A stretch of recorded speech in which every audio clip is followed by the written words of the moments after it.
तमसो मा ज्योतिर्गमय। ओम शांति शांति शांति।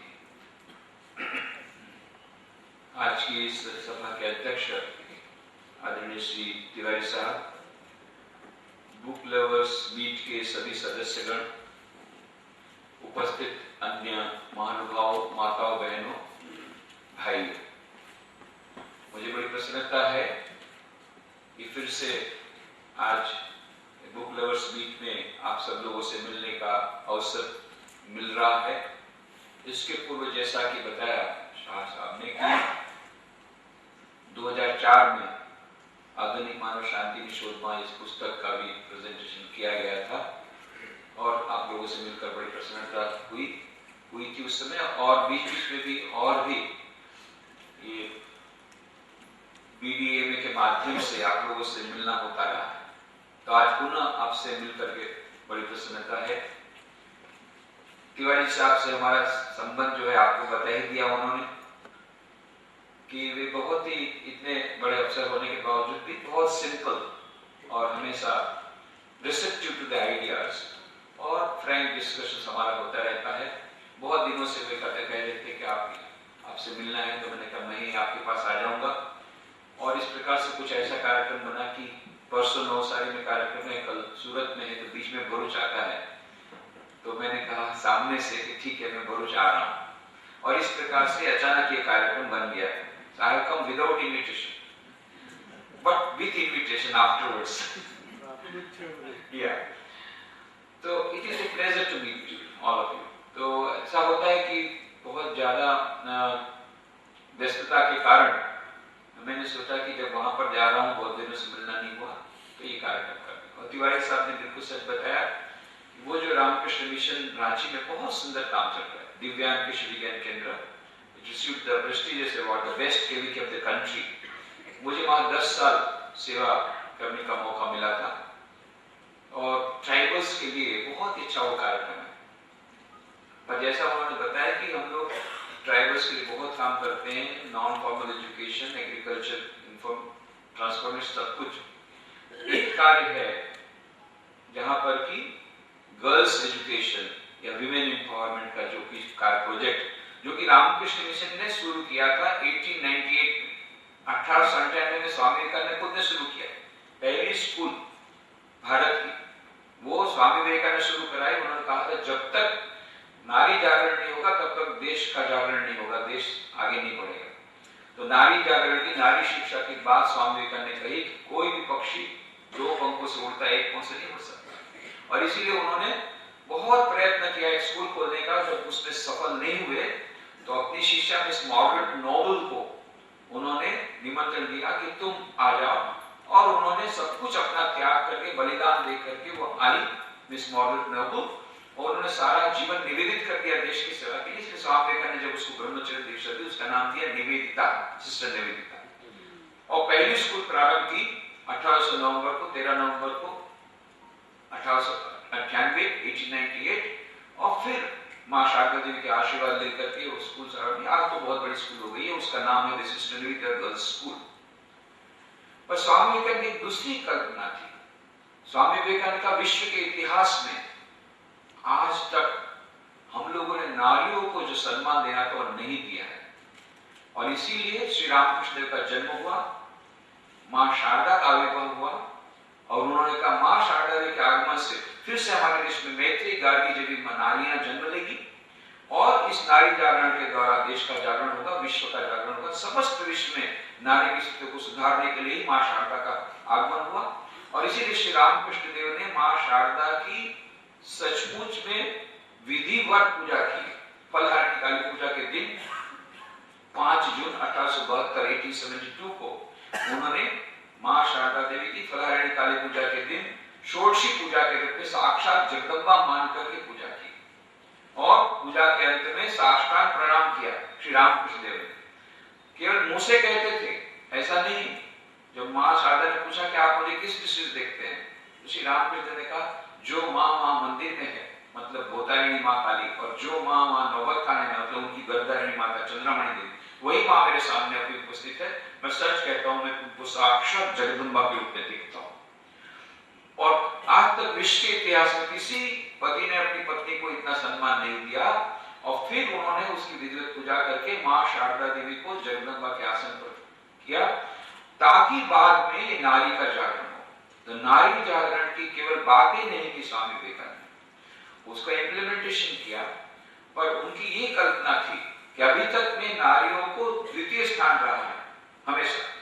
यहाँ तक कि बौद्ध जो मठ थे वहां पर भी बौद्ध भिक्षुणियों को अधिकार दिया गया भिक्षुणी बनने के लिए, परंतु वे भिक्षु जो है उनके अंडर में रहेंगे। क्रिश्चियन और आज तक नारियों को वहां पर बैप्टाइज करने का कोई अधिकार नहीं है।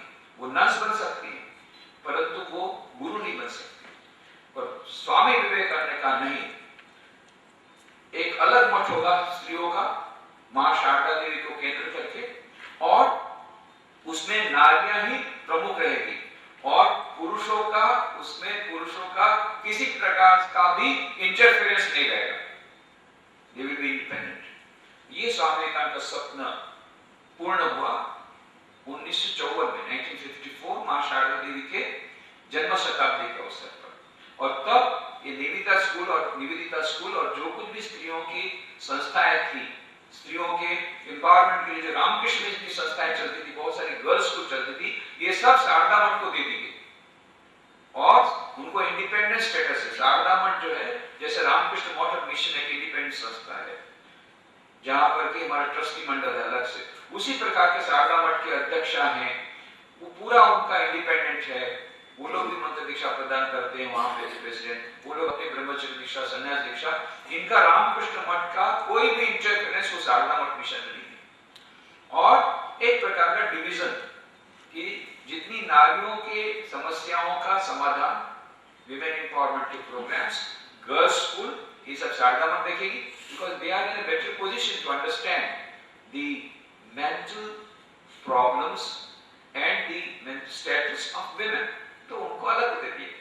तो ये नहीं कि रामकृष्ण मिशन विमेन एम्पावरमेंट नहीं मानता है, परंतु ये बहुत ज्यादा मानता है। इतना ही नहीं, वो स्वामी विवेकानंद ने ये कहा नारियों की स्थिति नारियां सुधारेगी, तुम कौन होते हो बीच में।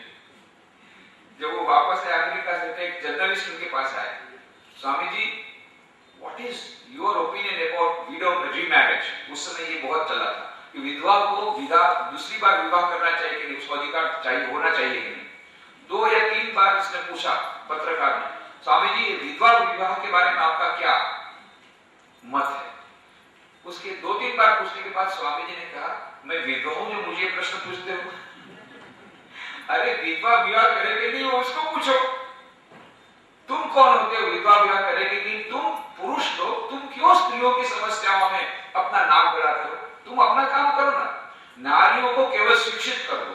Only one thing we have to do is to give education to women, and then our Indian women are in a much better position to solve their problems much better than American women।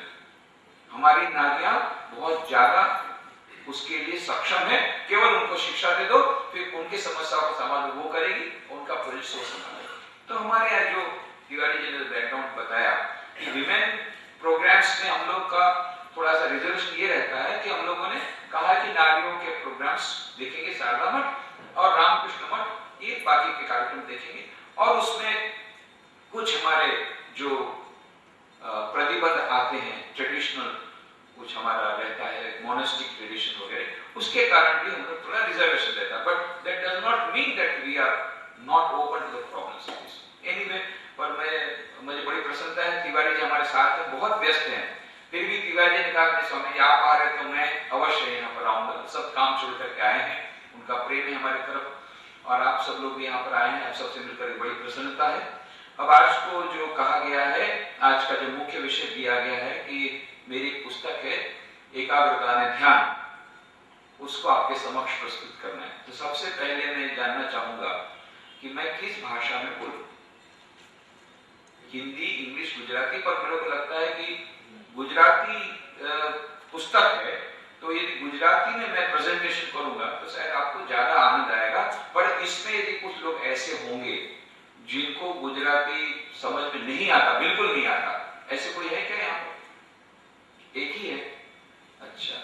Only one. ठीक है, मैं इतनी सरल गुजराती में बोलूंगा, आपको लगेगा कि नहीं कि मैं गुजराती में बोलूंगा? ठीक है, तो હું ગુજરાતીમાં વાત કરીશ, એકદમ સરળ ગુજરાતીમાં, કે જે નથી ગુજરાતી જાણતા એ પણ સમજી શકશે, પૂરું નહીં સમજી શકે પણ સમજી શકશે એનો ભાવ, કારણ કે આપણે તો ભાવ લેવાનો છે, મુખ્ય ભાવ. તો આ જે એકાગ્રતા અને ધ્યાન, આ પુસ્તક છે એ તમને નીચે જોવા મળશે, ઘણી બધી પ્રતો લાવેલા છે. એનું પહેલા બેકગ્રાઉન્ડ આપી દઉં. સફળતાના સ્વર્ણિમ સોપાનો એકાગ્રતા અને ધ્યાન પુસ્તક છે, એનું બેકગ્રાઉન્ડ આપી દઉં કે અમે લોકો જે સંન્યાસીઓ છે, તમે જાણો છો રામકૃષ્ણ મઠ મિશનના 173 શાખા કેન્દ્રો છે દેશ વિદેશમાં, જેમાં 40 વિદેશમાં છે, બાકીના ભારતમાં છે. હવે 4 ગુજરાતમાં છે, રાજકોટ, લીંબડી, પોરબંદર અને હમણાં નવું શરૂ થયું છે વડોદરા. જો ન જોયું તો જરૂરથી આવજો, નજીક છે. એ દિલારામ બંગલો, ઐતિહાસિક દિલારામ બંગલો, જ્યાં સ્વામી વિવેકાનંદ પોતે રહ્યા હતા 1892માં, તત્કાલીન દિવાન મણિભાઈ જસભાઈના અતિથિ રૂપે. એ બંગલો ગુજરાત સરકારે સોંપી દીધો, જેથી ત્યાં સ્મૃતિ મંદિર બનાવી શકાય. એ ધ્યાન કક્ષ છે, નવું પુસ્તકાલય છે, ઓડિયો વિઝ્યુઅલ સેક્શન પણ એમાં હવે નવું આવી ગયું છે, બુક સ્ટોલ છે, value education programmes, mobile verification, slum development project, ઘણા બધા પ્રોજેક્ટ ચાલે છે. તેમાં જરૂરથી આપ પધારજો. તો આ જે સેન્ટર્સ છે અમારા, તમારા સંન્યાસીઓ જે છે, અમારે રામકૃષ્ણ સ્વામી વિવેકાનંદે શરૂ કર્યું હતું આત્મનો મોક્ષાર્થમ જગદહિતાય છે. એવો જેનો ઉદ્દેશ એ જ આમાં આવી શકે. ગ્રેજ્યુએટ હોય, પોસ્ટગ્રેજ્યુએટ હોય, ડોક્ટરેટ હોય અને 25 વર્ષની ઉંમર નાની હોય, મેક્સિમમ 30 વર્ષની રિલેક્સેશન, મિનિમમ 18 વર્ષ, અને જે એ પવિત્ર જીવન, સેવાનું જીવન ગાળશે સમસ્ત જીવન, એના માટેનું આ રામકૃષ્ણ મિશન છે. સંન્યાસી તરીકેમાં જોડાઈ શકે કોઈ પણ. અમારે ત્યાં ક્રિશ્ચિયન પણ છે, જે લોકો સંન્યાસી છે, મુસ્લિમ છે, હિન્દુ છે, ઓસ્ટ્રેલિયાના છે, રશિયાના છે, અમેરિકાના છે, ભારતના છે. એમાં ભારતમાં પણ બધા સ્ટેટ્સના છે, એટલે કોઈ પણ જાતનો જાતનો ભેદભાવ છે જ નહીં.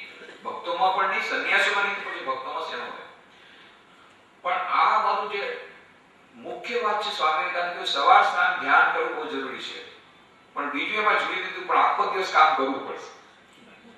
કામ નહીં કરવું હોય તો રામકૃષ્ણ મિશનમાંથી તમને અંગૂઠો બતાવી દેવામાં આવશે, જાઓ તમે હિમાલયમાં. સમાજમાં રહીને સમાજની સેવા કરતા કરતા આત્મનો મોક્ષાર્થમ જગત હિતાય ચ શબ્દ નાખી દીધો. ચ કોઈ ઓલ્ટરનેટિવ નહીં, નો એ કોઈ છૂટછાટ નહીં, બંને સાથે હોવા જોઈએ, એકબીજાના પરિપૂરક. એ એના માટે રામકૃષ્ણ મિશન છે, જે આ બંનેને ચાહે છે. તો જગતની સેવા, મનુષ્ય વિજ્ઞાનથી જીવ સેવાનો આદર્શ એમણે લીધો છે, એ લોકો માટે છે. એટલે હવે આટલા બધા સેન્ટર્સ છે, અમારું ગમે ત્યાં ગમે ત્યારે ટ્રાન્સફર થાય.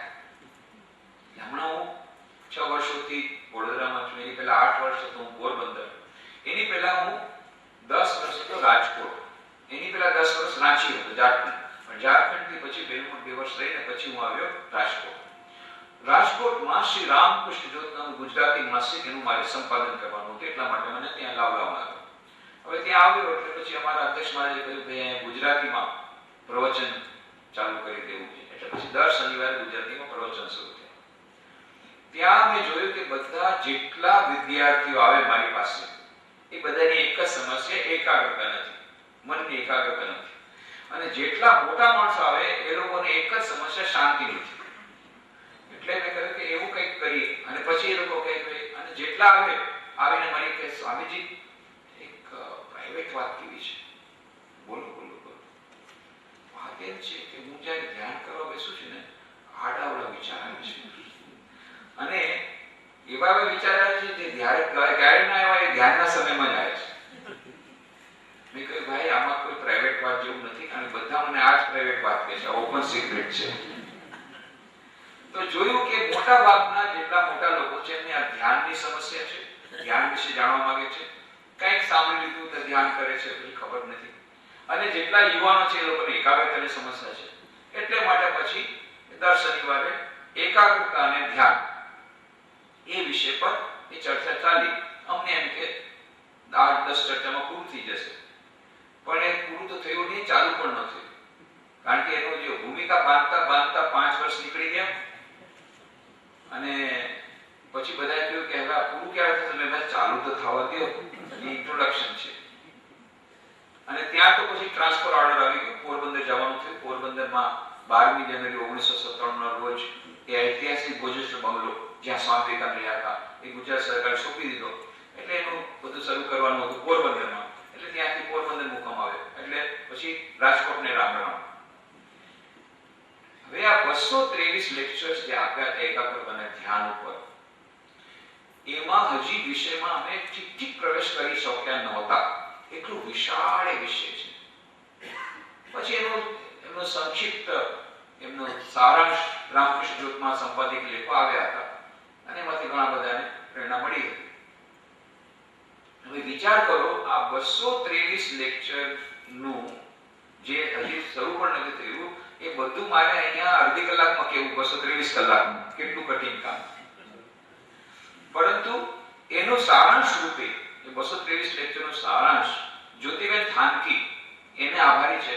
એવો કહે કે આ બહુ સરસ આ તમારા સંપાદિક લેખો છે અને તમારા બધા લેક્ચર્સ પણ સાંભળ્યા, તો એક પુસ્તક બનાવી રીતે કેવું. મેં એ બધુંથી હું આગળ છું, પુસ્તકની. પણ એમણે ખાસ એમાં રસ લીધો અને પછી એ બધાનું એમણે સંકલન કર્યું. પછી અમે સાથે બેઠા અને એના પછી આ પુસ્તક પ્રકટ થયું. પહેલા પટેલ ફાઉન્ડેશને છપાવ્યું, પછી ઘણા લોકોએ કીધું અમને એનું રીપ્રિન્ટ કરવું છે. એટલે કે પછી એમને પરમિશન આપી કે ભાઈ ઠીક છે, તમે એમાં વિતરણ કરી શકો. એવી રીતે હજારો પ્રતો એની થઈ. પછી હવે તો રામકૃષ્ણ આશ્રમ રાજકોટથી અમારું જે પ્રકાશ ત્યાંથી જ આ પ્રકાશિત થાય છે. એટલે લગભગ 40-50 હજાર પ્રતો એની છપાઈ ગઈ છે અને ઘણો સારો ફીડબેક આવે છે. એટલે મેં વિચાર કર્યો કે ઠીક છે, અમારા રામકૃષ્ણ મઠ મિશનમાં એવી પરંપરા છે કે અમે લોકો મંત્ર દીક્ષા આપી શકીએ. અમારે પ્રેસિડેન્ટ કે વાઇસ પ્રેસિડેન્ટ મંત્ર દીક્ષા આપી શકે. મંત્ર દીક્ષા એટલે કે તમારે ધ્યાનમાં જો ઊંડું ઉતરવું હોય તો એના માટે તમારે રીતસરનો મંત્ર જોઈએ. મંત્ર એટલે મનનાથ ત્રાયતે ઇતિ મંત્ર, જે મનને એકાગ્ર કરે. તે મંત્ર દીક્ષા એ અમારા રામકૃષ્ણ મઠ મિશનના પ્રેસિડેન્ટ કે વાઇસ પ્રેસિડેન્ટ આપી શકે. જેનો સક્ષમ હોય, આધ્યાત્મિક રીતે અત્યંત સક્ષમ, એ ગુરુ બની શકે અમારે ત્યાં. તો એ અમારે આવવાના છે રામકૃષ્ણ મઠ મિશનના વાઇસ પ્રેસિડેન્ટ સ્વામી સ્મરણાનંદજી મહારાજ. ડિસેમ્બરમાં આવશે. 25 અને 26 ડિસેમ્બરે મંત્ર દીક્ષા થશે અને પછી ત્યાં આખા ગુજરાતનો પ્રવાસ કરશે. તો ઘણા લોકોએ પૂછ્યું કે આ મંત્ર દીક્ષા શું છે અને ઘણા લોકોએ અમારે ધ્યાનમાં ઊંડું ઉતરવું છે. તો અમારે એમને કહેવામાં કે તમે તો પછી મંત્ર દીક્ષા લઈ લો. થોડા સાધારણ ઇન્સ્ટ્રક્શન અમે આપી શકીએ સર ઉપાસના માટે, સાધના માટે. પણ જો તમારે ખરેખર આખું પેકેજ જોતું હોય, તમારે ખરેખર બધું જાણવું હોય, કેવી રીતે ધ્યાન કરવું, કેવી રીતે પ્રાર્થના કરવી, તો પછી અમારા ગુરુ પાસેથી મંત્ર લ્યો અને એમાં તમને આખું મળી જશે. એટલે આ જે લોકો ચાહવા માંગતા હતા, એટલે અમે વિચાર કર્યો કે આ બધાને એક સાથે બોલાવીએ. એમાં બીજા લોકો પણ આવે તો વાંધો નથી. અને એનું બેકગ્રાઉન્ડ, એકાગ્રતા ધ્યાનનું બેકગ્રાઉન્ડ આપી અને સાથે સાથે પછી આ એક અવસર છે કે ભાઈ કદાચ કોઈ ધ્યાનમાં જે ઊંડા ઉતરવા માંગતા હોય તો હમણાં અમારી પાસે એવી સંભાવના છે કે ડિસેમ્બરમાં મંત્ર દીક્ષા લઈ શકે. પછી આ 5 વર્ષ પછી આવી ગયા છે, કારણ કે બધા એ પ્રેસિડેન્ટ વાઇસ પ્રેસિડેન્ટ આખા ભારતમાં ભ્રમણ કરવાનું હોય અને બહુ ડિમાન્ડ હોય છે. એટલે પછી કદાચ આપણને ક્યારે મળે. એટલે મેં વિચાર કર્યો કે બધી જગ્યાએ, ગઈકાલે અમદાવાદમાં હતો, આજે અહીંયા છું, આવતીકાલે સુરત છું, વડોદરામાં, બધી જગ્યાએ અમે આ બધી વાતો કરીએ છીએ. પણ બેકગ્રાઉન્ડમાં એકાગ્રતા અને ધ્યાન, કે જેથી એનું જે બેકગ્રાઉન્ડ તૈયાર થાય. તો આ જે એકાગ્રતા અને ધ્યાનનું પુસ્તક છે એ શરૂઆતમાં જ એમાં કહેવામાં આવે છે સફળતાના સ્વર્ણિમ સોપાનો. તો સૌથી પહેલા જ વાત કરવામાં આવી છે સાચી સફળતા એટલે શું. આ પહેલો ચેપ્ટર છે. સાચી સફળતા એટલે શું. આપણને એમ લાગે છે, કોઈ પણ યુવકને તમે પૂછશો કે સાચી સફળતા એટલે ધન સંપત્તિ, નંબર 1, ધન સંપત્તિ એકઠી કરવી. કોણ સફળ કહેવાય? કે જેણે ખૂબ પૈસા એકઠો કર્યો છે, જે કેરિયર ડેવલપ કરી શકે, જેણે કેરિયર ડેવલપ કર્યું, જેણે પૈસા બહુ વધારે ભેગા કર્યા, જેની પાસે લેટેસ્ટ મોડેલની કાર છે, જેની પાસે લેટેસ્ટ મોડેલનો મોબાઈલ છે, એ છે સફળ વ્યક્તિ. એવી એક જાતની ધારણા હોય છે. અથવા તો કોણે થોડું નામ યશ કમાઈ લીધું, કોણે વધારે પ્રશંસા મેળવી, કોણે કેટલા એવોર્ડ્સ મેળવ્યા, એના ઉપરથી આપણે સફળતાનો આંક લઈ શકીએ. પરંતુ આ બધી જે છે એ ટૂંકા ગાળાની સફળતા છે. એ સફળતા આપણે આ દૈનિક જીવનમાં અવશ્ય થોડુંક આપણને સુખ શાંતિ આપી શકે. અને એ જે શોર્ટ ટર્મ સક્સેસ છે એના માટે IQ is enough, intelligence quotient. પણ જો તમે લાંબા ગાળાની સફળતા જોઈતી હોય તો તમારે ઈક્યુ જોઈએ, ઇમોશનલ ક્વોશન્ટ. પણ જો તમારે ઇટર્નલ સક્સેસ જોઈતી હોય, એવી સફળતા કે જે હંમેશા માટે તમારી સાથે ટકી રહે, તો પછી તમારે એસક્યુ પણ સાથે જોઈએ, સ્પિરિચ્યુઅલ ક્વોશન્ટ, આધ્યાત્મિક જ્ઞાન. આ ત્રણેય મળીને તો એની ટોટલ સફળતા થાય. તો ખરેખર તો આપણે મનમાં વિચાર કરવો જોઈએ કે આ સફળતા આપણને શું આપે છે? સુખ અને શાંતિ આપે છે? હા.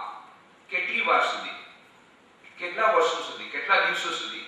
જો થોડા દિવસો માટે કે થોડા મહિનાઓ માટે, માની લો એક ટૂંકી સફળતાનું તમને ઉદાહરણ આપું.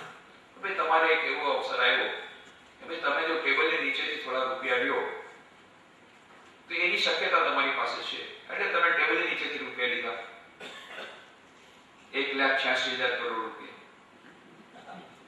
હવે તો ફિગર વધતો જાય છે, પછી આપણી પાસે હવે તો પછી લાખ અને કરોડની વાત લઈ લીધા, બહુ સરસ સફળતા મળી. પછી બધું નીકળ્યું, પછી જેલમાં.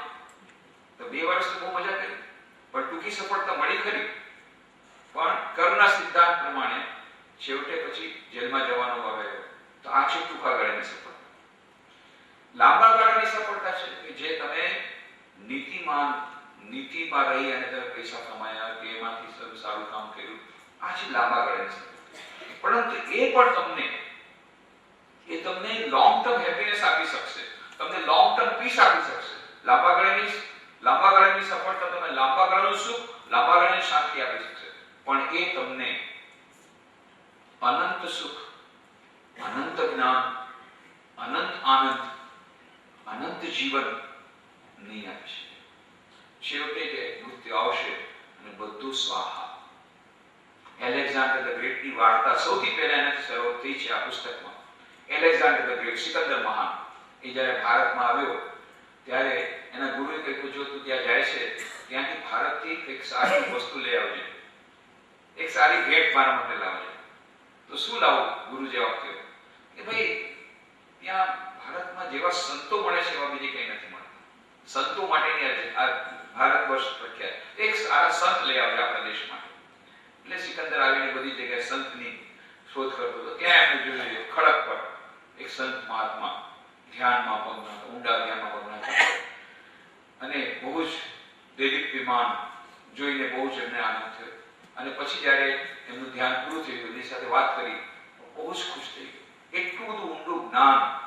એટલે પ્રસન્નતાને કહ્યું, મારી આપને વિનંતી છે, આપ મારી સાથે મારા દેશમાં ચાલો, હું તમને બહુ સુંદર એક મહેલ બનાવી દઈશ, બહુ સુંદર તમારે ખાવા પીવાની બધી સગવડ તમારી સાચવી લઈશ, સરસ કપડા બધું મળશે, તમે મારી સાથે ચાલો. ને પેલા સંત હસવા માંડી ગયા કે મારે તારા માટે શા માટે આવવું જોઈએ? હું અહીંયા આનંદમાં છું. આ વૃક્ષ મને મીઠા ફળ આપે છે, આ નદી મને મીઠું પાણી આપે છે, કપડાની મને જરૂર નથી, આકાશ મારું વસ્ત્ર છે, હું દિગંબર અવસ્થામાં રહું છું, ખૂબ આનંદમાં રહું છું, મારે કોઈ મહેલની જરૂર નથી, તારા અને કપડાની પણ જરૂર નથી. ના ના ના, તમારે આવવું પડશે. મેં મારા ગુરુને કહ્યું હતું કે હું એક સંત લાવીશ અને તમારાથી હું બહુ જ પ્રભાવિત થયો છું, તમારે આવવું પડશે.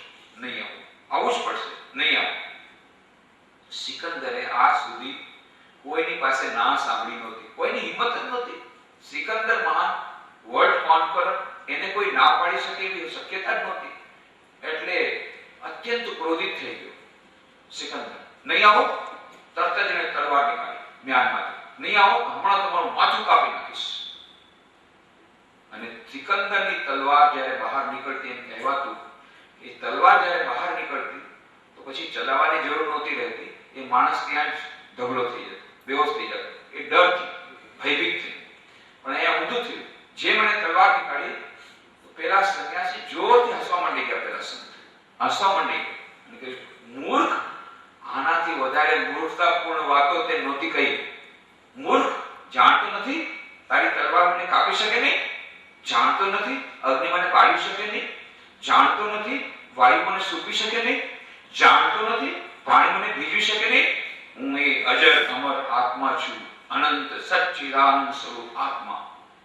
નૈનમ ચિંતન્તિ શસ્ત્રાણિ નૈનમ દહતિ પાવકઃ ન ચૈનમ ક્લેદન્ત્યાપો ન શોષેતિ મારુત અચ્છેદ્યોયમ અદાયોયમ અક્લેદ્યો અશોષેવચ નિત્ય સ્વર્ગત સાણુ અચલયમ સનાતન. હું એ સનાતન પરબ્રહ્મ છું, પરમાત્મા છું.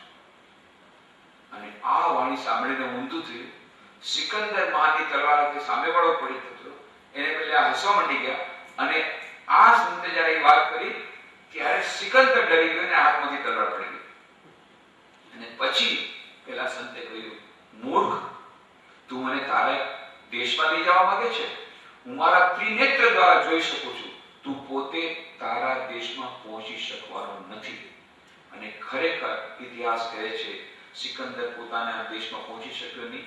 રસ્તામાં એક વિચિત્ર પ્રકારનો રોગ એને થઈ ગયો, તાવ આવી ગયો અને એ મરણ પથારી પડી ગયો. અને પછી એને ખબર પડી ગઈ, એને પોતાની માને મળવાની બહુ ઈચ્છા હતી, પણ એ ઈચ્છા પૂર્ણ ન થઈ અને રસ્તામાં જ મરી ગયો. બિલકુલ સાચી વાત પડી. પણ મરતા પહેલા મરણ પથારીમાં હતો ત્યારે એને પોતાના સેનાપતિને બોલાવ્યો અને પછી કહ્યું કે મારી છેલ્લી ઈચ્છા પૂરી કરજો. મને લાગે છે કે હું જીવી શકીશ નહીં. મારી માને મળવાની ઈચ્છા હતી, પૂરી થશે નહીં. અને પેલા સત્ય જેમ કહ્યું હતું એ હું મારા દેશમાં પહોંચી શકવાનો નથી અને મારું મૃત્યુ નિશ્ચિત છે.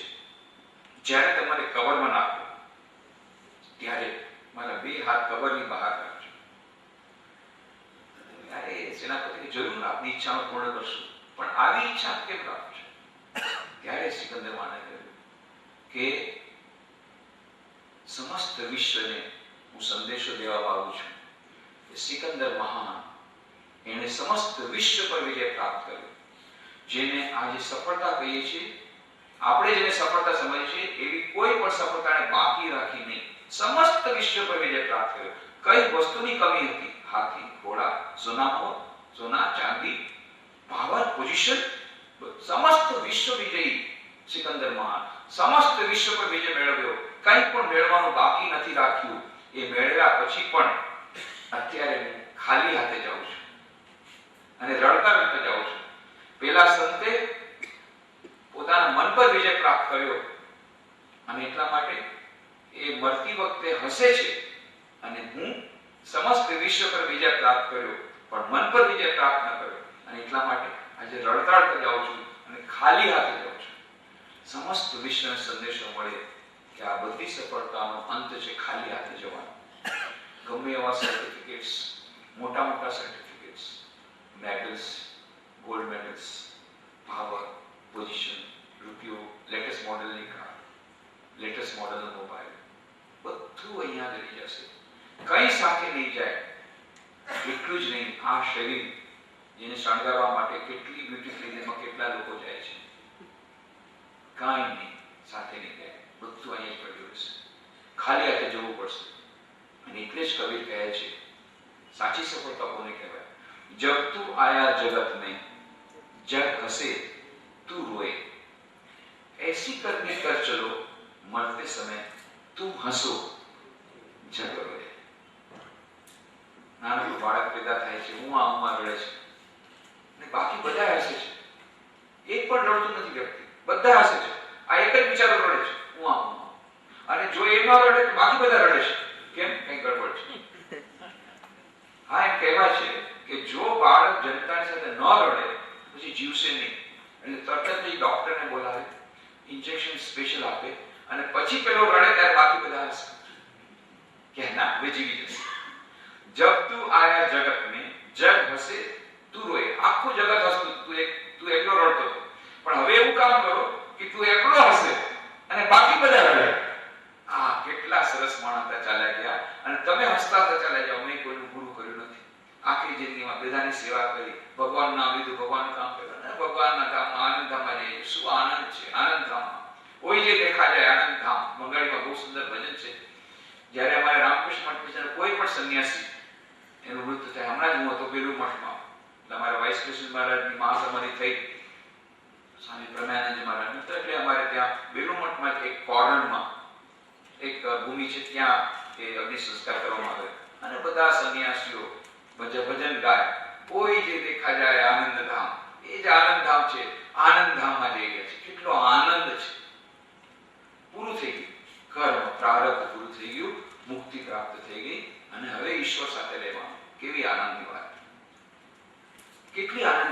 એટલા માટે હસતા હસતા ચાલ્યા જાય અને બાકી બધા રડે, હા કેટલા સરસ માણસ ચાલ્યા જાય.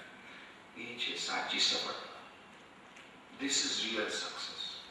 આપણે એવી રીતે જીવીએ કે મળતી વખતે ગમ ન રહે કે આપણે કેમ આવું જીવ્યા.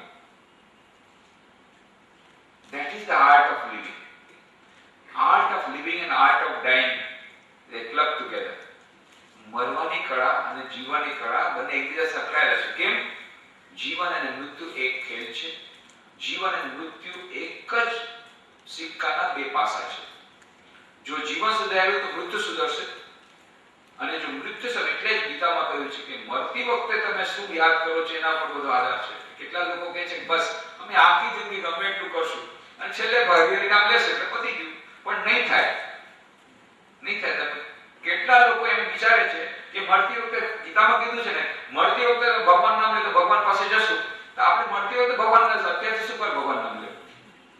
હમણાં જે કંઈ કરવાનું કરો, મરતી વખતે ભગવાન નામ લેશું એટલે તરત જ ભગવાન પાસે. નહીં થાય. કેટલા છોકરાઓ, 4 છોકરાઓ, જુવાન છોકરાઓ, બધા એકદમ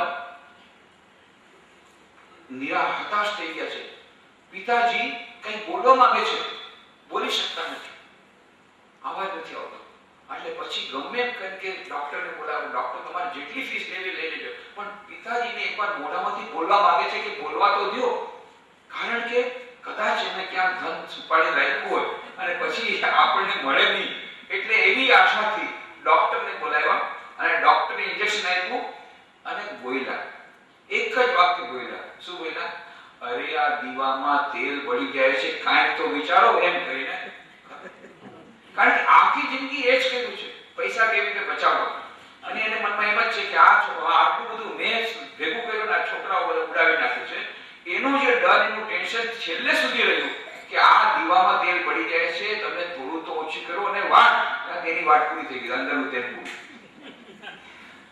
હરિ ઓમ, રામ રામ રામ રામ નામ સત્ય. આમ છે સફળતા. બહુ સફળતા એને મેળવી, ખૂબ પૈસા ભેગા કર્યા હતા, પણ એનો અંત આ કહેવાનો અર્થ છે, શરૂઆતમાં જ આ કહ્યું છે કે સફળતા કેટલા પ્રકારની છે જાણી લેવી જોઈએ. 3 પ્રકારની સફળતા આપણે જોઈએ છીએ: ટૂંકા ગાળાની સફળતા, લાંબા ગાળાની સફળતા અને શાશ્વત સફળતા. શાશ્વત શાંતિ. પણ સ્વામી વિવેકાનંદ કહે છે કે 2 પ્રકારના લોકો છે આ સંસારમાં. એક પ્રકારના લોકો છે કે જેઓ ફક્ત પરમાર્થ તરફ જાય છે, પોતાના શરીરને સૂકી નાખે છે, તપસ્યા કરે છે, હિમાલયમાં ચાલે જાય છે, જંગલમાં ચાલે જાય છે, અને જે સાચું છે, પરમ સત્ય છે, એને મેળવવાનો પ્રયત્ન કરે છે અને એમાં સફળ પણ થાય છે અને એને પરમાર્થ થાય પણ જાય છે, મુક્તિ પણ પ્રાપ્ત થાય છે. પણ એ લોકો કંઈ ગુમાવ્યું છે. શું ગુમાવ્યું છે? આ જગતના સુખ અને શાંતિ અને સફળતા એને ગુમાવ્યા છે.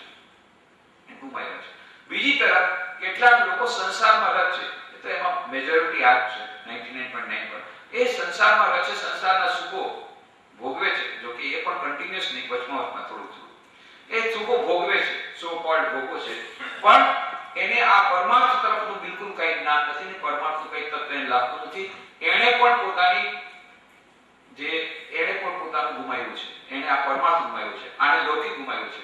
તો સ્વામી વિવેકાનંદ કહે છે આપણે સનાતન ધર્મનું પાલન કરવું જોઈએ. સનાતન ધર્મમાં શું છે? 4 પુરુષાર્થો છે: ધર્મ, અર્થ, કામ અને મોક્ષ.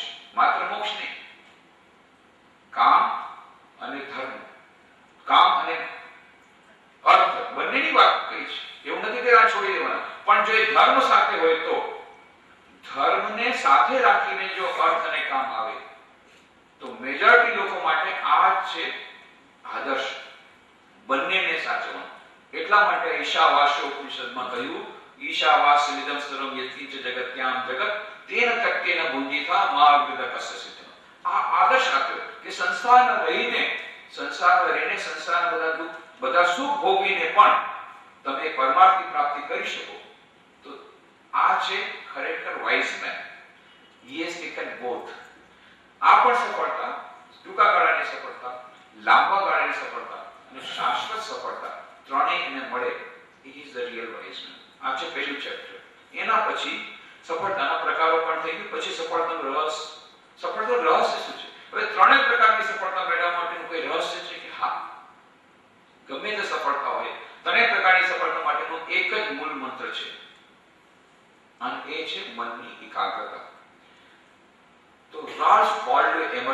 નામના મહાન વિદ્વાન થઈ ગયા અમેરિકામાં. એમણે બહુ સુંદર વાત કરી. The secret of success in trade, in war, in every management of human affairs is the concentration of mind. જીવનના પ્રત્યેક ક્ષેત્રમાં સફળતાનું રહસ્ય છે મનની એકાગ્રતા. રમતગમતમાં, ખેલકૂદમાં, સંગીતમાં, ભણવામાં, ઓફિસના કાર્યમાં, ગમે તે ક્ષેત્રમાં કોન્સન્ટ્રેશન, એકાગ્રતા એ છે રહસ્ય. ને આ જ વાત સ્વામી વિવેકાનંદ કહે છે. સ્વામી વિવેકાનંદ કહે છે, if I have to do my education over again, I will not undergo the present system of education. First I will learn how to control my mind, how to concentrate my mind. Then information I can have at my own will. કહે છે કે જો મારે ફરીથી ભણવાનું હોય તો હું વર્તમાન શિક્ષણ પદ્ધતિમાં દાખલ ન થાઉં. પહેલા તો પોતાના મનને એકાગ્ર કરતા શીખું, મનને નિયંત્રિત કરતા શીખું, અને પછી આ ઇન્ફોર્મેશન એ તો હું ગમે ત્યાંથી મેળવી લઈશ. $1 ટ્રિલિયન એ લોકોને દેવું વધી ગયું છે, એટલી હાલત ખરાબ છે. પણ એક ઇન્ડસ્ટ્રી બહુ ફ્લરિશિંગ, એ કઈ? આ રિલિજનની ઇન્ડસ્ટ્રી, ધર્મના નામે ધંધા કરવાની. એટલા બધા ધર્મગુરુઓનો રાફડો થયો છે. બસ આમાં તમે $500 તમને ઇન્સ્ટન્ટ સમાધિ, અને લેવાવાળા છે દેવાવાળા છે. એ લોકો શું કહે છે, કાંઈ જરૂર નથી, તમે બસ $500 એટલે ઇન્સ્ટન્ટ સમાધિ. સમાધિ એટલે કોને કહેવાય? પાતંજલિ યોગસૂત્રમાં કહ્યું છે, અષ્ટાંગ યોગની વાત છે. યમ, નિયમ, આસન, પ્રાણાયામ, પ્રત્યાહાર, ધારણા, ધ્યાન. અષ્ટમ સોપાન છે સમાધિ. પ્રથમ સોપાન છે યમ. યમ એટલે સત્ય, અસ્તેય, બ્રહ્મચર્ય, અપરિગ્રહ, અહિંસા. અને પછી નિયમ, 5 નિયમ છે. શૌચ, સંતોષ, તપ, સ્વાધ્યાય, ઈશ્વર પ્રણિધાન. 5 યમ, 5 નિયમ. આ બધું તમે કરો. એના પછી આસન, પછી પ્રત્યાહાર. પ્રત્યાહાર એટલે પોતાના મન જે ચારે તરફ વિખરાઈ જાય છે એને પાછું મેળવવાની, પાછું લાવવાની શક્તિ, એને પાછું વાળવાની શક્તિ, આ છે પ્રત્યાહાર. ધારણા એટલે મનને એક જગ્યાએ કેન્દ્રિત કરવાની સામર્થ્ય, એની યોગ્યતા. અને ધારણા પછી ધ્યાન. એક જ કોઈ વસ્તુ પર, એક જ પ્રત્યય પર વધારે વાર સુધી તમે કેન્દ્રિત કરી શકો, એકાગ્ર કરો, ત્યારે ધ્યાન. અને પછી એનાથી વધારે ગાઢ ધ્યાન બને ત્યારે સમાધિ. પછી અસંપ્રજ્ઞાત સમાધિ, સંપ્રજ્ઞાત સમાધિ, સવિકલ્પ સમાધિ, નિરુક્ત સમાધિ, એના પણ ઘણા પ્રકાર છે. આટલા બધા એના સ્ટેપ છે. સત્ય ભાઈ આજના જીવનનું પાલન થયું, એ પછી જૂની વાત થઈ ગઈ. પહેલી તો જૂનો મંત્ર હતો, સત્યમેવ જયતે. નવો મંત્ર છે અસત્યમેવ જયતે. જે જેટલું અસત્યનું પાલન કરે એટલે જલ્દી એને સફળતા મળશે. એટલે એ સત્યની વાત તો કરતા નહીં. અસ્તેય ચોરી ન કરવી. હા, ચોરી અમે નથી કરતા. હા, ઇન્કમ ટેક્સની ચોરી તો કરવી પડે, બધા કરે છે. એ તો ચોરી, 2 ચોપડા રાખીએ છીએ આપણે. ભાઈ ગાંધીજીના ફોલોઅર છે. મને કીધું, એક વ્યક્તિએ કીધું કે ભાઈ હું તો ગાંધીજીનો ફોલોઅર. મેં કીધું તમે ગાંધીજીનો ફોલોઅર ક્યાં થઈ ગયા? કારણ હું તો જાણું એમ કે ના, ગાંધીજી કહ્યું ને keep everything in black and white. એટલે બે ચોપડા રાખ્યા છે, બ્લેક અને વ્હાઇટ. અરે ભાલા માણસ, અંગ્રેજી પણ જાણતા નથી. ગુજરાતમાં આ મુકાણ અંગ્રેજી જાણે નહીં. હવે ગાંધીજી કીધું keep everything in black and white, બધું લખી જ રાખજો. એટલે એ એમ છે કે 2 ચોપડા રાખવાના, બ્લેક અને વ્હાઇટ. ગાંધીજીના ફોલોઅર આવા છે. તો બ્લેક એન્ડ વ્હાઇટ ના ચોપડા, બ્લેક નો મોટો, વ્હાઇટ નું નામ. તો ભાઈ અસ્તે ચોરી નથી કરતા કોઈના ઘરમાં જઈને, પણ આ ઇન્કમ ટેક્સ ચોરી આ બધી નાની નાની તો ચાલતી હોય છે. નાની એટલે મોટી, 1,86 કરોડ પણ આવી જાય. પછી બ્રહ્મચર્ય એ ભાઈ જૂનો થઈ ગયો, એની તો વાત જ નહીં કરતા હો. એક્સ્ટ્રા મેરિટલ અને પ્રી મેરિટલ અને ઇન્ટરનેટ ચેટિંગ અને ઇન્ટરનેટ ચીટિંગ ને કેટલું બધું. હવે living relationship, living together separately. અરે હા ભાઈ, આ કેવું બધું લિવિંગ ટુગેધર સેપરેટલી. સાથે રહેશું પણ અલગ રહેશું, સાથે રહેશું અલગ રહેશે. એટલે વિવાહ નહીં કરીએ પણ સાથે રહેશું, લિવિંગ રિલેશનશિપ. હવે સુપ્રીમ કોર્ટ પાછો એને પોતાની છાપ મારવા તૈયાર છે. આ આખો જમાનો બદલાઈ ગયો. ત્યાં બ્રહ્મચર્યની વાત કરો છો ભાઈ? અરે તમે પ્રી મેરિટલ, એક્સ્ટ્રા મેરિટલ અને આ મેરિટલ બધું આ બધું તમે મુકાણ મૂકી દો તોય ઘણું હોય. એમાં ક્યાં તમે બ્રહ્મચર્ય મૂકો? એટલે બ્રહ્મચર્ય તો નહીં ચાલે. સત્ય કયું, અસ્તેય કયું, બ્રહ્મચર્ય કયું? અપરિગ્રહ. હા, અપરિગ્રહ એટલે સંચય નહીં કરો ભાઈ. અમારે શોપિંગ નો ધંધો છે, શોપિંગ નો અમને બહુ શોખ છે, એટલે અમે તો સંચય કરવામાં જ માંગીએ છીએ. નવી નવી વસ્તુ સંચય કરવાનો બહુ શોખ છે. તો અપરિગ્રહ આપણા દ્વારા નહીં થાય. અહિંસા. હા, અહિંસા. મારી પાસે છુરી પણ નથી, બંદૂક પણ નથી, પણ હા AK-47 છે મારા મોઢા. ફટ ફટ ફટ એક શબ્દ ઉપર આખી રાત 3 રાત એટલે સાંભળે હું ના આવે એવી ગાળો આપું છું. એવા શબ્દો બોલે છે, ઓ માણસ સામે વાળો એની ઊંઘ જ હરામ થઈ. AK-47 ચાલુ છે, એક તો હિંસા ચાલુ છે ભાઈ. આ તો અહીં અહિંસા, આ તરફ હિંસા, તો અહિંસા પ્રકરણ નહીં થાય. એટલે પાંચમાંથી કાંઈ નહીં. કેવી રીતે નિયમ, શૌચ, સંતોષ, તપ. સંતોષમાં અમે માનતા જ નથી કે તો અસંતોષમાં છે, જેટલું વધારે મળ્યું એટલું ઓછું છે. અસંતોષવાદ માની છે. તપ તો ભોગ્યો હવે, એ જૂના જમાનાની તપ નથી કર્યું.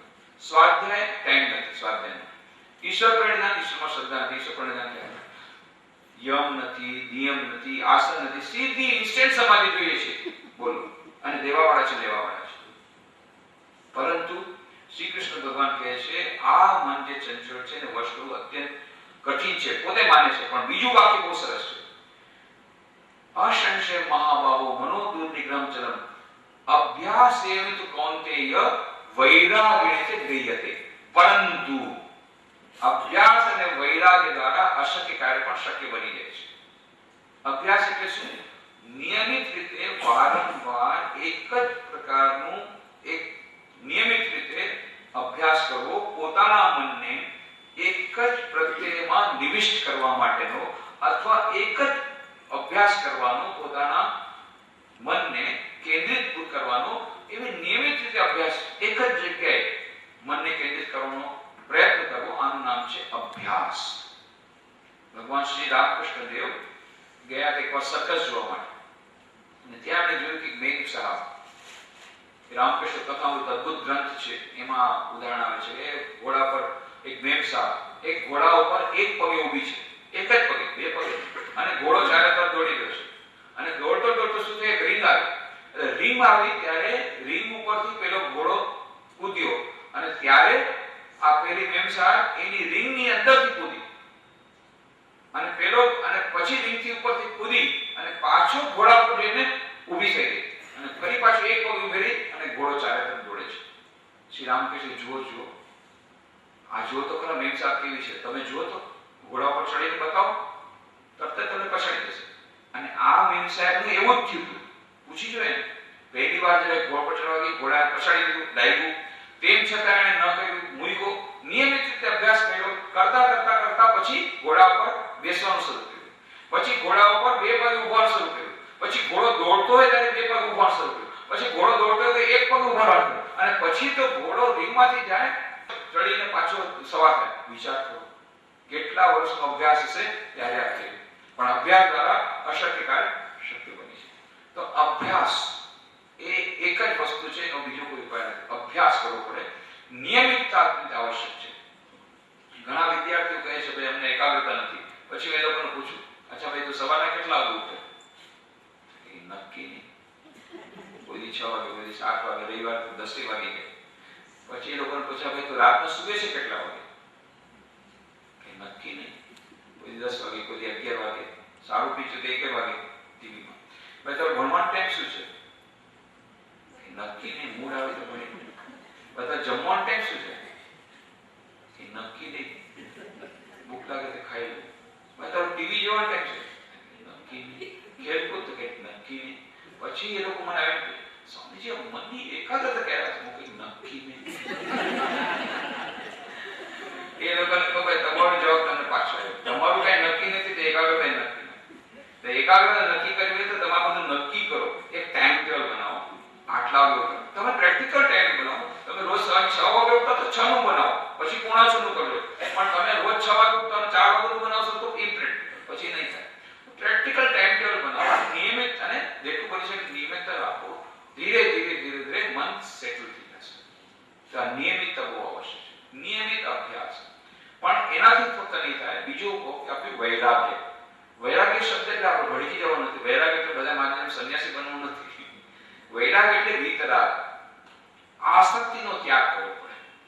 જો એ નહીં થાય તો ગમે એટલો અભ્યાસ કરશું એનાથી ફાયદો થવાનો નથી.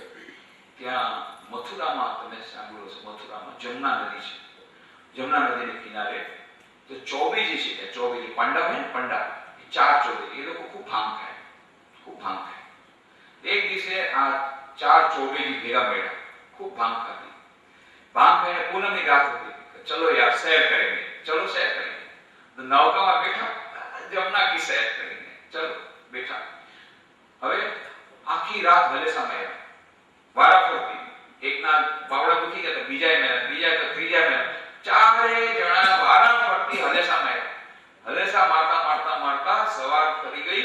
સૂરજની કિરણો જ્યારે આવી ત્યારે ભાંગનો નશો થોડો ઓછો થયો. એકબીજાને પૂછે, ભાઈ એલા ક્યાં સુધી આવ્યો? તો બહુ મારા તો બાવળે મારે બાવળે દુખી ગયા. તો જો તો ખરો કે કિનાર આવ્યો લાગે છે. હા આવ્યો છે. એટલે કિનારે પર જઈને અરે જ્યાંથી બેઠા હતા ત્યાં નથી. એટલે ભાઈ શું થયું? આટલા હલેસા માર્યા. એલા પણ હલેસા બહુ માર્યા પણ પેલું લંગર ઉપાડતા ભૂલી ગયા. તો આપણે ગમે એટલો અભ્યાસ કરશું ધ્યાનનો, પણ આસક્તિ રૂપી લંગર તો નહીં નીકળે. તો આપણી એકાગ્રતા રૂપી નાવ એક ઇંચ પણ આગળ વધવાની નથી. એ પછી આપણી આસક્તિ કોઈ વ્યક્તિ પ્રત્યે હોય, કે આપણી માન પ્રતિષ્ઠા પ્રત્યે હોય, કે એકાગ્રતા આપણા ધન સંપત્તિ તરફ હોય, કે કેટલાક આપણા સંબંધીઓ તરફ હોય, જ્યાં સુધી એકાગ્રતા, જ્યાં સુધી આસક્તિ રૂપી લંગર ઉપાડ્યું નથી, ત્યાં સુધી ગમે એટલો આપણે અભ્યાસ રૂપી આપણે હલેસા મારીએ, એકાગ્રતા રૂપી નાવ એક ઇંચ પણ આગળ નહીં વધે.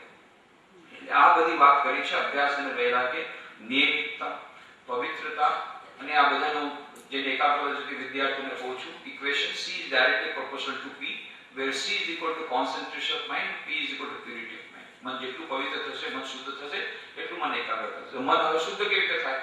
આહાર શુદ્ધ, સત્વ શુદ્ધિ, સત્વ શુદ્ધ, ધ્રુવા શુદ્ધિ. આહાર શુદ્ધ થશે, બુદ્ધિ શુદ્ધ થશે, બુદ્ધિ શુદ્ધ થશે, સ્મરણ શક્તિ અક્ષર બનશે. તો હવે એ આહાર એટલે શું? આહાર આપણે સાત્વિક આહાર લેવો જોઈએ બની શકે એટલો. આજકાલ તો બધાને ફાસ્ટ ફૂડ જોઈએ છે, ખાસ કરીને યુવાનોને. પરંતુ સાત્વિક આહાર લેવાથી મન ઓછું ચંચળ થાય. પણ એ સાત્વિક આહાર ફક્ત મોઢા દ્વારા નહીં, આહાર લે છે જે કે બહારથી લે છે, ત્રણ આપણે આંખોથી પણ લે છે, કાનથી પણ લે છે. એટલે ગાંધીજીના ત્રણ વાંદરા હું એ લોકોને કહું છું યાદ રાખો. ગુરુ જોઈશો નહીં, ગુરુ સાંભળશો નહીં અને ગુરુ બોલશો નહીં. પરંતુ બીજા ત્રણ વાંદરા પણ યાદ રાખવાના. એ છે સ્વિટ્ઝરલેન્ડના ત્રણ વાંદરાની વાત આ લોકોને કરું છું વિદ્યાર્થીઓ સાથે જ્યારે વાંચું છું. સ્વિટ્ઝરલેન્ડના ત્રણ, અમારા એક સ્વામીજી વેદાંત પ્રચાર માટે સ્વિટ્ઝરલેન્ડ ગયા. ત્યારે એમણે એક તળાવને કાંઠે જોયું ત્રણ વાંદરાની મૂર્તિ, પણ વિચિત્ર મૂર્તિ. ત્રણ વાંદરામાંથી એક વાંદરાએ એક આંખ બંધ કરી બીજી ખુલ્લી રાખી હતી. બીજા વાંદરે એક આંખ બંધ પણ બીજો ખુલ્લો રાખ્યો. અને ત્રીજા વાંદરે અડધું મોઢું બંધ અડધું ખુલ્લું. બધા સ્વામીજી વિચાર પડી ગયા આવા વાંદરા તો ક્યાંય નહોતા જોયા. બે આંખો બંધ, એક આંખ બંધ, મોઢું બંધ. આ નવા વાંદરા છે. હવે આનો અર્થ શું છે? એનો અર્થ આપણને ખબર છે, પૂરા દેખનો, પૂરા બોલો મત, પૂરા મતનો. વિચારતા વેદનો શ્લોક યાદ આવી ગયો અને એનો અર્થ ખબર પડી ગયો. કયો શ્લોક? ભદ્રમ કર્ણેભિ શૃણુયામ દેવા, ભદ્રમ પશ્યેમાક્ષભિર્યત્રા, સ્થિરૈરંગૈસ્તુષ્ટવાર્ણમ સસ્તનૂભિઃ, વિષેમ દેવહિતયદાયુઃ, સ્વસ્તિના ઇન્દ્રો વૃતશ્વા, સ્વસ્તિના પૂષા વિશ્વવેદા, સ્વસ્તિ નસ્તાક્ષરિષ્ટનેમિ, સ્વસ્તિનો બૃહસ્પતિ દધાતુ. ભદ્રમ કર્ણેભિ શૃણુયામ દેવા. કાનો દ્વારા મંગળમય વાણી સાંભળો. એક કાન બંધ છે, ગુરુ સાંભળતા નહીં, પણ એક કાન ખુલ્લા છે, જાડું સારું જરૂર સાંભળો. ભદ્રમ પશ્યેમાક્ષભિર્યત્રા, એક આંખ બંધ છે, ગુરુ જોઈશું નહીં, પણ સારું સારું જોજો. ટીવીમાં ખરાબ પિક્ચર જોતા નહીં, પણ સારી ચેનલ જરૂર જોજો. આજકાલ વિવેકાનંદ પર ચેનલ આવે છે. સ્વામી વિવેકાનંદની 150મી જન્મ જયંતિ પ્રસંગે ઘણા બધા કાર્યક્રમ આવે છે. ડીડી ગિરનાર ઉપર દર મહિનાના પહેલા સોમવારે સાંજે 4 વાગે, દર મહિનાના બીજા શુક્રવારે એ પણ સાંજે 4 વાગે, અને દર મહિનાના ચોથા બુધવારે રાતના 8 વાગે સ્વામી વિવેકાનંદ પર વિશેષ પ્રોગ્રામ આવે છે ડીડી ગિરનાર ઉપર. દર મંગળવારે સવારે 9 વાગે એરાઇઝ અવેક દિલ્હી દૂરદર્શન ડીડી ભારતી ઉપર આવે છે. બીજા ગાંધીજીના કેટલી સારી ચેનલ છે, સાંભળ્યું છે, ડિસ્કવરી ચેનલ, એ બધી ચેનલ તમે જરૂર જોજો. સારા કાર્યક્રમ જરૂર જોજો. સારા પુસ્તકો જરૂર વાંચજો. એવા પુસ્તકો વાંચવાથી મનમાં શક્તિ મળે, પણ ખરાબ પુસ્તકો નહીં વાંચો. આવી રીતે આપણે, અને પછી અડધું મોઢું બંધ છે, કોઈની નિંદા કરશો નહીં, પણ અડધું મોઢું ખુલ્લું છે, કોઈને પ્રોત્સાહન બે શબ્દ જરૂર કહેજો. ધ્યાન વખતે મૌન પાડજો, પણ પ્રાર્થના વખતે મોઢેથી ઉચ્ચારણ કરી શકો. આવી રીતે આપણે ઇન્દ્રિયો દ્વારા શુદ્ધ આહાર ગ્રહણ કરશું. અશુદ્ધ આહાર ગ્રહણ નહીં કરીએ તો આપણું મન શુદ્ધ થશે ને આપણું મન એકાગ્ર થશે. એટલે આવી રીતે પેકેજ વિદ્યાર્થીને આપું છું. એ બધાની યુક્ત આહાર વિહારની વાત કરી છે. યુક્ત આહાર વિહારસ્ય, યુક્ત ચેષ્ટસ્ય કર્મતુ, યુક્ત સ્વપ્નાવબોધસ્ય, યોગો ભવતિ દુઃખા. ભગવાન શ્રી કૃષ્ણ અર્જુનને કહ્યું 6થા અધ્યાયમાં કે જો તારે યોગી બનવું હોય, એકાગ્રતા જોઈતી હોય તો યુક્ત આહાર વિહાર કરો. પછી એકાગ્ર ધ્યાન વચ્ચેનો તફાવત મેં કીધું છે, એનું આખું ચેપ્ટર છે. ધ્યાનનું મહત્વના ઘણા બધા ધ્યાનનું મહત્વ શા માટે? સ્ટ્રેસ મેનેજમેન્ટ માટે. સ્ટ્રેસ મેનેજમેન્ટ માટે બેસ્ટ છે ધ્યાન. આજકાલ રિલેક્સેશન, જો કે એ ધ્યાન આ લોકો જે કહે છે એ ધ્યાનની આપણે નોર્મલી વાત નથી કરતા, પણ એ ધ્યાન કરો એમાં કઈ વાંધો નહીં. એને રિલેક્સેશન રિસ્પોન્સ કહેવાનું. રિલેક્સેશન ટેકનિક કહે છે. ધ્યાનની ઘણી બધી ટેકનિક છે, એની પછી વાત આવે છે. પણ તેમ છતાં સ્ટ્રેસ મેનેજમેન્ટ માટે કેટલા લોકો ધ્યાન કરે છે, એમાં ખોટું નથી. ધીરે ધીરે પછી એનલાઇટન માટે ધ્યાન કરશે, પણ અત્યારે સ્ટ્રેસ મેનેજમેન્ટ, કારણ કે સ્ટ્રેસ મેનેજમેન્ટ માટે બાકી બધી ટેકનિક બધી ખતમ થઈ, બધી એ કારીગર નથી થતી. એ લોકો વેસ્ટર્ન સાયકોલોજી શું કહે છે, ભાઈ તમને સ્ટ્રેસ શા માટે આવે છે, તમારો તણાવ આવે છે? કારણ કે તમારા મનની તમે વાતો જો ન કરો અને દબાવીને રાખો તમારી ઈચ્છાઓને, તો એ બધી છે એ કોમ્પ્લેક્સ જ ઊભી થાય અને પછી એનાથી ટેન્શન થાય. તો તમારે તમારા મનની ભાવનાઓને વ્યક્ત કરી દેવી જોઈએ, જેથી આ ટેન્શન ન થાય. અરે ભાઈ, ભાવનાઓ વ્યક્ત કરી દઉં તો પછી તમારી નોકરી જ નહીં ટકે.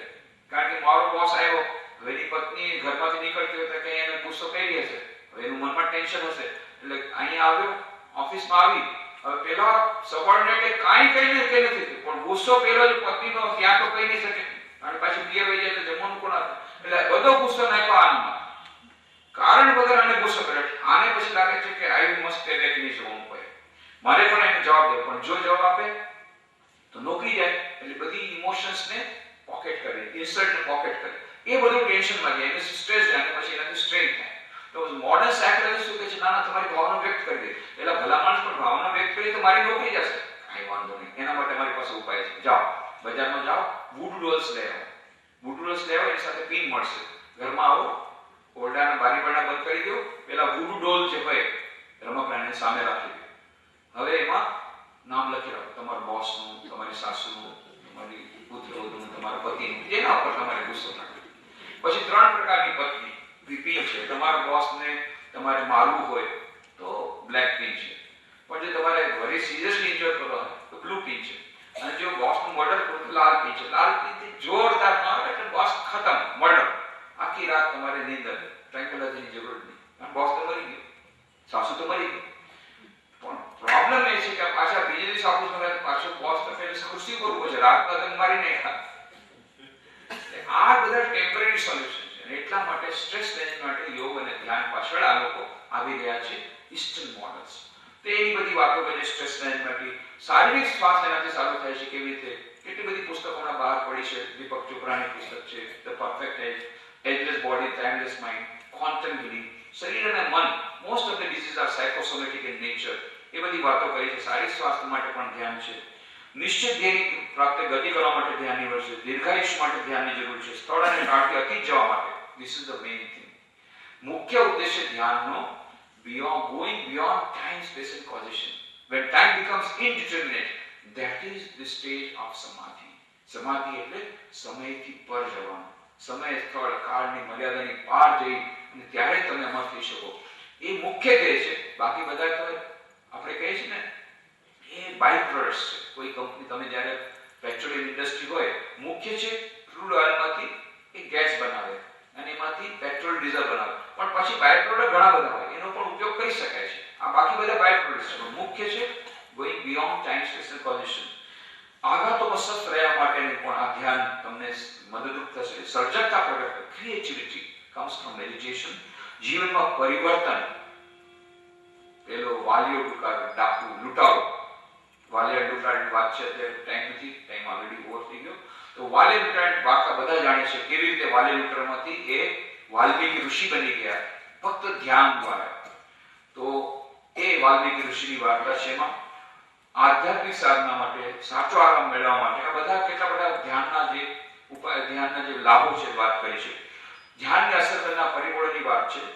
ધ્યાનમાં સફળતા માટે ધૈર્યની કેટલી આવશે એની બહુ સુંદર વાર્તા છે. બહુ સુંદર વાર્તા છે બે સાધકોની. ધ્યાન અને પ્રાર્થના, ધ્યાન અને સત્સંગ, ધ્યાન અને મંત્ર જાપ, એ બધાની વાતો છે.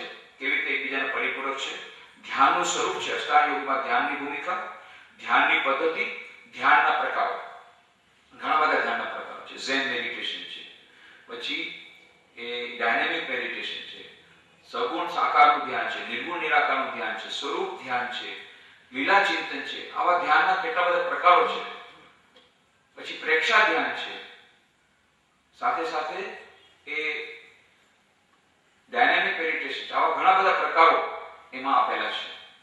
તો આ ધ્યાનના પ્રકારોની વાત છે, ધ્યાનના અવરોધક પરિબળોની વાત છે, અને પાશ્ચાત્ય અને ભારતીય મનોવિજ્ઞાન પ્રમાણે મનનું સ્વરૂપ શું છે એનું થોડું બેકગ્રાઉન્ડ આપેલું છે. આ બેકગ્રાઉન્ડ બહુ જરૂરી છે. આપણે ખાસ કરીને આપણી પાસે એટલું સરસ મનોવિજ્ઞાન હજારો વર્ષોથી કરેલું છે આપણા ભારતીય મનોવિજ્ઞાન, પણ એની આપણે જાણતા નથી. આપણે મોડર્ન મનોવૈજ્ઞાનિકો જે માત્ર 200-300 વર્ષમાં અધકચેરી અને મેન્ટલ પેશન્ટ જે માનસિક રોગી પર છે એના ઉપર રિસર્ચ કરેલી છે. પણ આપણા યોગીઓએ તો જે સ્વસ્થ મનવાળા છે, જે લોકો સુપરમેન હતા, એનું ચિંતન કર્યું છે. એનું વિશ્લેષણ કરી અને આ પ્રાચ્ય મનોવિજ્ઞાન આપણું સમર્થ થયેલું વિજ્ઞાન છે, જેને આપણે ભૂલી ગયા છે. એ થોડીક વાતોમાં છે. ધ્યાન વિશેના કેટલાક મહત્વના પ્રશ્નો છે. ધ્યાનમાં મન કેમ લાગતું નથી? ધ્યાનમાં ખરાબ વિચારો કેમ આવે છે? ધ્યાનમાં વિચારો આવે ત્યારે શું કરવું? આ બધા પ્રશ્નોના જવાબ પણ આપેલા છે. એટલે આનો સારાંશ આપ્યો. 223 લેક્ચરનો એક 223 કલાકનો સારાંશ 1 કલાકમાં આપવાનો પ્રયત્ન કર્યો છે. આપને બધાએ મળીને ખૂબ જ આનંદ થયો છે. એ પુસ્તક આપને નીચે મળશે. બીજા ઘણા બધા પુસ્તકોને સીડી એકાગ્રતા ધ્યાનની 223 જે કલાકની સીડી બનાવી છે. બે જ ઓડિયો સીડીમાં બધું આવી ગયું. એટલે 223 કલાક તમને એમાંથી તમને વિસ્તારથી મળશે, અને આ પુસ્તકમાં તમને થોડું સંક્ષેપથી મળશે. આ બધા પ્રત્યે શુભેચ્છા રાખું છું. અને જે લોકો હજી ધ્યાનમાં વધારે આગળ વધવા માંગે છે, વિશેષ કરીને આધ્યાત્મિક જ્ઞાન મેળવવા માટે, એ લોકો પછી આ હમણાં પ્રવચન પછી એમને મળી શકે છે. પછી એમને માર્ગદર્શન આપશું. જે મંત્ર દીક્ષા થવાની છે એની પર થોડી જાણકારી આપી દઈશું. જેમને મંત્ર દીક્ષા લેવાની ઈચ્છા છે એ લોકોને એનું માર્ગદર્શન આપશું. આપ સૌ પ્રત્યે શુભેચ્છા રાખું છું. Tiwari, I am really grateful to Tiwari for sparing so much of your time. અને આ બધા પ્રત્યે પણ શુભેચ્છા રાખું છું અને આપનો આભાર માનું છું કે આપણે આટલી વાર સુધી એકાગ્રતાપૂર્વક. I really appreciate your concentration. I am really very appreciative of the concentration. You don't need this એકાગ્રતાનું ધ્યાન. અને એકાગ્ર ધ્યાન આપણે ઓલરેડી યુ આર એકોમ્પ્લિશ્ડ. મારા ખ્યાલથી આટલા બધા 194 જે તમારા બુક લવર્સ મીટનું આ પરિણામ છે. આ book lovers meet, the people have got already developed that much of concentration. એકાગ્રતા ખૂબ સરસ એકાગ્રતાથી આપણે સાંભળ્યો. એટલે આપ પ્રત્યે સૌને પ્રત્યે કૃતજ્ઞતા વ્યક્ત કરું છું. આપ સૌની અંદર એની જે દિવ્ય ચેતના છે એને પ્રણામ કરી મારી વાણીને વિરામ આપું છું. ઘણા બધા પુસ્તકો એના પછી ઘણા લખાઈ ગયા. હવે જે લેટેસ્ટ ડિસ્કવરી તો મોડર્ન સાયન્સ, આધુનિક વિજ્ઞાનની જે લેટેસ્ટ ડિસ્કવરી છે એ છે એસક્યુ, સ્પિરિચ્યુઅલ કોશન્ટ. ડાના ઝુહાર નામના ઓક્સફર્ડના યુનિવર્સિટીના પ્રોફેસર છે. એમણે પુસ્તક લખ્યું છે SQ, spiritual intelligence, the ultimate intelligence. અને એમાં તેઓ લખે છે ન્યુરોલોજીકલી, biologically, psychologically, from every point of view, there is a concluding evidence. There is something called SQ, which is the basis of both IQ and EQ. દાના ઝુહાર લખે છે કે બધી રીતે બાયોલોજીકલી, સાયકોલોજીકલી, ફિઝિયોલોજીકલી બધી રીતે એ લોકોએ જોયું, એનાલિસિસ કરીને SQ નામનું એક વસ્તુ છે, સ્પિરિચ્યુઅલ કોશન્ટ, સ્પિરિચ્યુઅલ ઇન્ટેલિજન્સ. અને પછી એમાં બીજી વસ્તુ લખે છે કે what is IQ? એટલે સિમ્પલ આપણે એક લેમેનને સમજાવવાની ભાષામાં કહે છે IQ will tell you how to play the game of life.